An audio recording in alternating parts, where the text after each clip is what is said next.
गाड़ी तो निकली है। हाँ। लगभग 10 सवा 10 बजे। जैसे गाड़ी आई मैं गेट खोल दिया। गेट गाड़ी के अंदर क्या था नहीं था वो भी नहीं मैं देख पाया। शेफाली की मौत ने पूरे शहर को, उनके चाहने वालों को और सोशल मीडिया पर मौजूद हर फॉलोअर को गहरे सदमे में डाल दिया है। एक फिट, एक्टिव और हमेशा पॉजिटिव नजर आने वाली लड़की अचानक दुनिया को यूं छोड़ देगी, ये किसी ने नहीं सोचा था। लेकिन इस पूरे मामले में जो सबसे बड़ा सवाल बना हुआ है वो है कि आखिर उस रात हुआ क्या था? शेफाली की मौत कैसे हुई? और अब सामने आ रहा है उस सोसाइटी के वॉचमैन का बयान, जिसने उस रात कुछ ऐसा देखा जिसने मामले को और भी उलझा दिया है। शुरुआत करते हैं उस शाम से जब सब कुछ आम था। शेफाली की सोसाइटी में सामान्य हलचल थी। लोग आ जा रहे थे, बच्चे खेल रहे थे और शेफाली अपने घर पर थीं। उनके साथ उस वक्त उनकी मां थी। उनके पति पराग उस समय घर पर नहीं थे। वॉचमैन के मुताबिक पराग लगभग 9 बजे के आसपास सोसाइटी में वापस आए। उन्होंने अपनी बुलेट बाइक के साथ अंदर प्रवेश किया, रजिस्टर में एंट्री हुई और वो घर चले गए। ये वक्त बेहद अहम है क्योंकि यहीं से कहानी में समय और घटनाओं का क्रम बनना शुरू होता है। गाड़ी तो निकली है। हाँ। लगभग 10 सवा 10 बजे। जैसे गाड़ी आई मैं गेट खोल दिया। गेट गाड़ी के अंदर क्या था नहीं था वो भी नहीं मैं देख पाया। अब नहीं देख पाए। गाड़ी स्पीड में गई चली। करीब 10:15 वॉचमैन के अनुसार सोसाइटी से एक गाड़ी निकली। वॉचमैन ने गेट खोला, गाड़ी स्पीड में निकली और बाहर चली गई। उन्होंने नहीं देखा कि अंदर कौन था या किस हालत में कोई बैठा था। बस इतना कहा कि गाड़ी बहुत तेजी से निकली। इस गाड़ी में शेफाली थी, उनके पति पराग और उनकी मां भी थी। यही वो गाड़ी थी जो सीधे अस्पताल की ओर रवाना हुई थी। लेकिन जब तक वहां पहुंचा गया बहुत देर हो चुकी थी। डॉक्टरों ने उन्हें मृत घोषित कर दिया। इस पूरी रात में जो सबसे ज्यादा महत्वपूर्ण बात रही वो ये थी कि शेफाली की तबीयत अचानक इतनी खराब कैसे हो गई कि उन्हें तुरंत अस्पताल ले जाना पड़ा। क्या कोई पुराना मेडिकल कंडीशन था या कुछ ऐसा जो अचानक हुआ और जानलेवा साबित हुआ? शेफाली पिछले कई सालों से एपिलेप्सी की बीमारी से जूझ रही थीं। उन्होंने खुद कई प्लेटफॉर्म्स पर इस बारे में बात की थी। उन्होंने यह भी कहा था कि अगर वो नियमित इलाज न लें तो यह खतरनाक हो सकता है। लेकिन वो एक हेल्थ कॉन्शियस इंसान थीं। रोजाना वर्कआउट करती थीं, डाइट का ध्यान रखती थीं, वेलनेस और फिटनेस उनके जीवन का हिस्सा था। तो एक ऐसी लड़की जो खुद को इतना फिट रखती हो, वो अचानक हार्ट अटैक से कैसे मर सकती है? यही वो सवाल है जो हर कोई पूछ रहा है और यही वो सवाल है जिसके जवाब पुलिस तलाश रही है। सोसाइटी के गेट पर लगे रजिस्टर में उस रात की हर मूवमेंट दर्ज है। किसने अंदर प्रवेश किया, कौन बाहर निकला, किस वक्त आया और किस वक्त गया। मुंबई पुलिस ने उस रजिस्टर के फोटोज लिए हैं और हर एंट्री की जांच की जा रही है।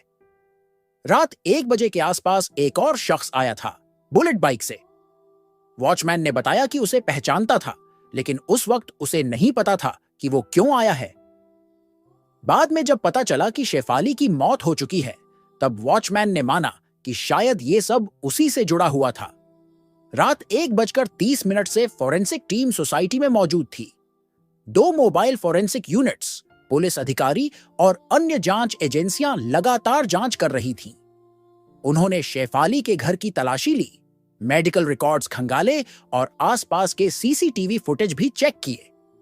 सोसाइटी के लोग भी इस बात को लेकर हैरान थे कि शेफाली जैसी जिंदा दिल लड़की अचानक इतनी खामोशी से चली गई। किसी को भनक तक नहीं लगी कि कुछ गलत हो रहा है। यह घटना कोई आम मौत नहीं लग रही थी। अगर यह सिर्फ कार्डियक अरेस्ट होता तो शायद इतनी जांच की जरूरत नहीं होती। लेकिन एक सेलिब्रिटी, एक पब्लिक फिगर की मौत को यूं हल्के में नहीं लिया जा सकता। इसलिए पुलिस हर एंगल से जांच कर रही है। पोस्टमार्टम रिपोर्ट का सभी को इंतजार है क्योंकि वहीं से क्लियर होगा कि मौत की असली वजह क्या थी। क्या यह वाकई एपिलेप्सी का अटैक था या हार्ट अरेस्ट या फिर कुछ और? घर के अंदर की घटनाएं अब पुलिस की जांच के दायरे में हैं। शेफाली की मां से पूछताछ की जा रही है। पराग से भी विस्तार से बात हो चुकी है। वो 1.5 घंटे पहले घर लौटे थे और उसी के थोड़ी देर बाद शेफाली की तबीयत बिगड़ी। क्या यह संयोग था या इसके पीछे कोई कारण है? इस पर भी ध्यान दिया जा रहा है। पुलिस को यह भी देखना है कि क्या शेफाली को किसी मानसिक तनाव से गुजरना पड़ रहा था। क्या उनके जीवन में ऐसा कुछ चल रहा था जो बाहर से नजर नहीं आता था? सोशल मीडिया पर सब कुछ खुशहाल दिखता है, लेकिन असली जिंदगी उससे अलग हो सकती है। ऐसे मामलों में कई बार घरेलू तनाव, मानसिक बीमारी या भावनात्मक टूटन भी अहम कारण बन जाते हैं।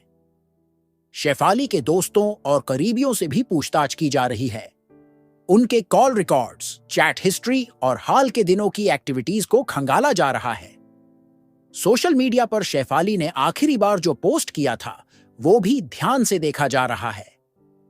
कहीं किसी तरह का संकेत तो नहीं था, कोई ऐसा इशारा जो उनके मन की स्थिति को दर्शाता हो। कई बार लोग अप्रत्यक्ष रूप से मदद की गुहार लगाते हैं और समाज उसे समझ नहीं पाता। इस बीच मीडिया रिपोर्ट्स में जो एक और अहम पहलू सामने आया है वो यह है कि शेफाली पिछले कुछ समय से अपनी सेहत को लेकर ज्यादा सजग हो गई थी। उन्हें अपने एपिलेप्सी कंडीशन का पता था और वो उस पर काम भी कर रही थी। फिर अचानक इस तरह मौत हो जाना सवाल तो खड़े करता है। उनके फैंस जो हर अपडेट को फॉलो करते थे, अब बेसब्री से पोस्टमार्टम रिपोर्ट का इंतजार कर रहे हैं। शेफाली की मौत से सिर्फ उनके परिवार का ही नहीं, पूरे समाज का नुकसान हुआ है। वो एक प्रेरणा थीं, जिन्होंने अपनी बीमारी को कमजोरी नहीं बनने दिया। वो एक फाइटर थीं, जो हर रोज अपने शरीर, अपने दिमाग और अपने सपनों से लड़ती थीं और जीतती थीं। लेकिन अब उनके जाने के बाद बस सवाल बचे हैं। क्या हुआ उस रात? क्या कोई उन्हें बचा सकता था? क्या कुछ और किया जा सकता था? इस वक्त सारी निगाहें पुलिस की जांच और पोस्टमार्टम रिपोर्ट पर टिकी हैं। वॉचमैन का बयान उस रात की घटनाओं में थोड़ा बहुत रोशनी जरूर डालता है, लेकिन यह पूरी कहानी नहीं है। पूरी कहानी तब सामने आएगी जब हर छोटा बड़ा सुराग जोड़कर एक सच्ची तस्वीर बनाई जाएगी।